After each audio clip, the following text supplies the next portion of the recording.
Go.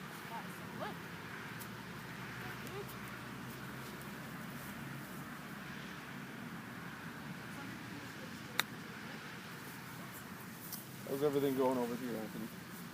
Not bad, sir. Just trying to work on him, trying to stance and grip and everything that you were working on earlier. Okay, very good.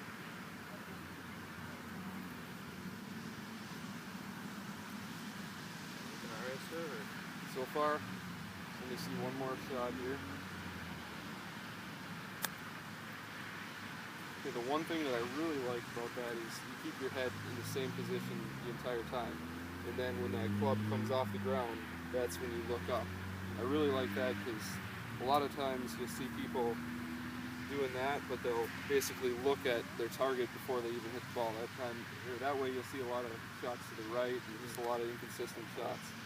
Alright, so the one thing that I do see is you almost look like you're kind of not comfortable when you stand up for this chip. Okay. So what I want to try to do right now is get your feet just ever so slightly closer together, okay? This makes it so, our weight is going to be on basically one point, so that way there's not going to be any weight back and forth here. It should improve, our consistency with hitting that ball. So why don't you do that? Okay. Gonna do that. Perfect. Your feet look good. Got 11 o'clock position. All right, now, there you go. We're going to tilt that ever so slightly forward.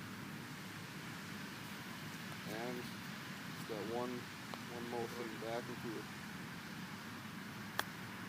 Okay, good. Very good. All right, one more thing I want to do, and this is something you can do at home. You can do it whenever you want. If you have an alignment stick, or you can even do it with your club. But what I like to do is if I'm feeling like these hands might be getting a little loose on me, what I'll do is I'll take this alignment stick and I'll just go back and forth like this, just like I'm chipping, okay? And if I find this part of the alignment stick hitting my side, then I know that, I'm just casting the club. My wrists are starting to break down in that swing. So if you want to do that a few times, just get the feel of the club.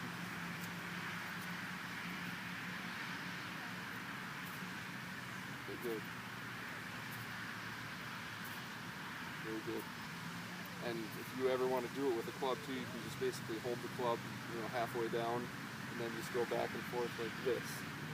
And what I may recommend for you, if you're chipping, 20, 30 balls, try this drill maybe 10 times. Do this drill just 1, 2, 3, 4, up until you get to number 10, and then come in here and just see how it feels. See if you make better contact with the ball. That way you're gonna train your brain to keep those hands in front and not let your wrist break down. How about grip on a close chip like this? Do you want to choke down on the club more, or do you just kind of want a normal grip? I like to have a normal grip.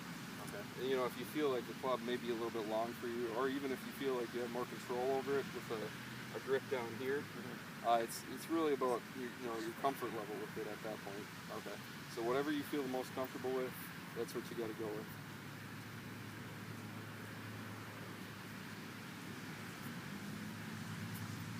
That looks good.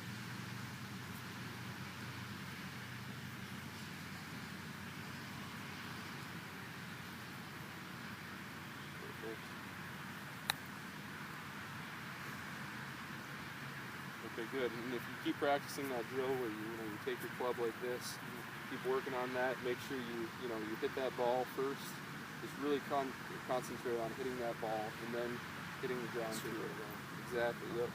If you find yourself ever getting in trouble, remember, go back to this drill. Make sure your wrists don't break down. You should be on that should be a good motion for you to make. I hate to say it, but your heads were cut off when he stands up tall. Oh, that's good. I don't care.